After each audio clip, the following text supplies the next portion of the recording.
Master. Okay. Hi guys, my name is Naegele. I'm the founder of Blockchain Helix. I want to tell you about what we're doing with Blockchain Helix with digital identities, and later on, as Eric already said, we have a short announcement to do.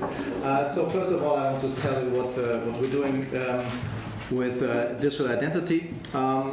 It is actually an identity platform that we call, and our vision is to establish a trusted and secure digital economy and social system. Because we think that you heard a lot of different use cases in blockchain, but all of them really needs an underlying identity. Otherwise, you have trust in whatever, but there's no underlying commodity that we call an identity. So this is really something that's absolutely needed. And the main problem is this. Yeah? So we have a lot of data breaches. There's so much that we see in the future. We have this Equidex hack. So a lot of different identities are already stolen all over the place. And the solution is actually blockchain, because what we call this is programmable trust. You know? And what we do with Blockchain Helix, we're kind of a platform where we have a consortium based on what we call trust providers, that they can actually give trust to identities in a legal manner. So in Germany, from AML perspective, these are banks, notaries, e-government, so all these different, and we have those that need these identities, that consume these. So these are the trust takers, and in between these, we have a trade-off with digital identities. So what we have there is what we call KYC and identify yourself. So it's mainly the idea, not so much from the self-servant part, but from a part that is really for industry. And we call this privacy by design and security by design, as we store the identities really not really on the blockchain, but we're using a blockchain system in order to settle the trust. And we're using it with a prime identity, and then use related identities in order to get this drilled more down to any kind of attached systems like e-health systems, like identity access management, and so on. So what we have there is we have the identity in the middle. We have identity services. We have data as a service, and we have payments as a service, or payment services. And then we have this trust provider network around, and then we have all these different verticals around, and then it goes to consumers or to different companies. And we think that what we need there is we need to fulfill these 10 commandments. So these are mainly coming from ID 2020, from United Nations, it's coming from GDPR, and it's coming from e-privacy. So these commandments is something that we can fulfill on our platform. Yeah, so there's some stuff that's somehow, it looks a bit frightened, like right to be forgotten. So this is something that we're dealing with, as we do not store actually data on the blockchain, because we think that is a pretty bad idea to do so. So we store the trust actually on the blockchain.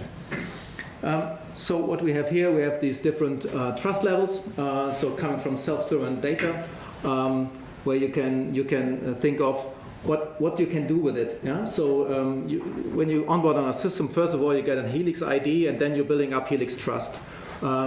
Self-servant data can do untrusted services, and then we have an e-commerce validation that can actually legitimate for certain services, and then we have AML trust that's going for online, for onboarding for banks.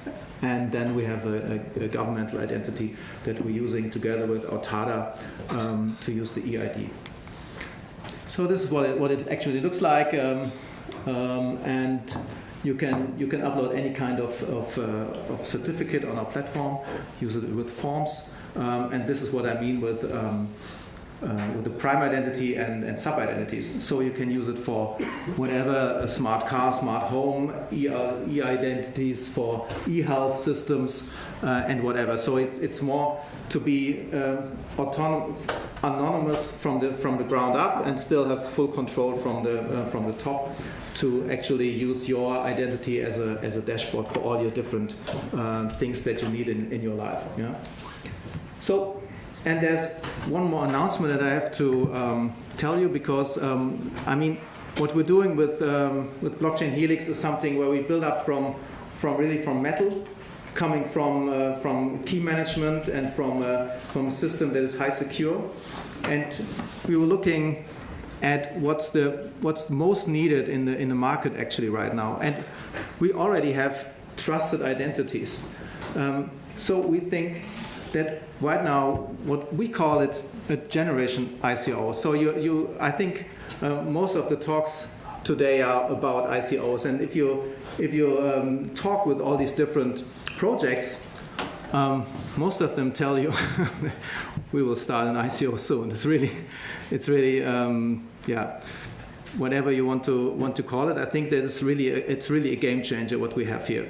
We think that ICOs is something that's really disrupting the investment world, because what we see here is really a shift into democratizing investments. Yeah. And we think that we have something very special for this, as we're announcing Helix Orange. So Helix Orange is an ICO platform. The idea is mainly you have an ICO project, we screen your project, we get your project on a marketplace, then we attract investors. So these investors can come from your own project, then it's completely cost-free. If it's an investor that's going from our side, for the investor side, we even attract investors with some tokens to be attracted to go to our website, to our platform. And then we get a KYC and AML procedure. We have a certain parameters that we ask him, and after that, he's going to our investors pool.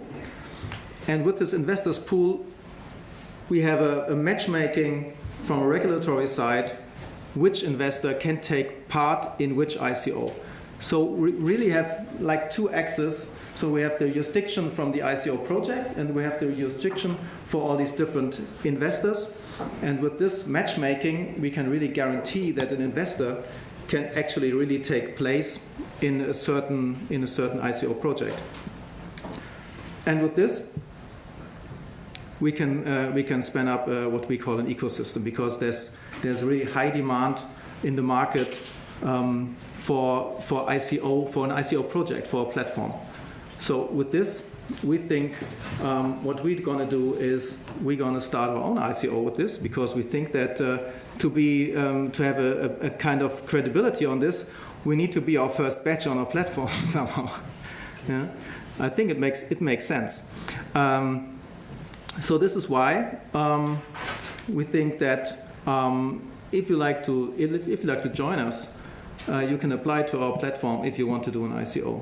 I mean, it will take some time, but the technology is completely there.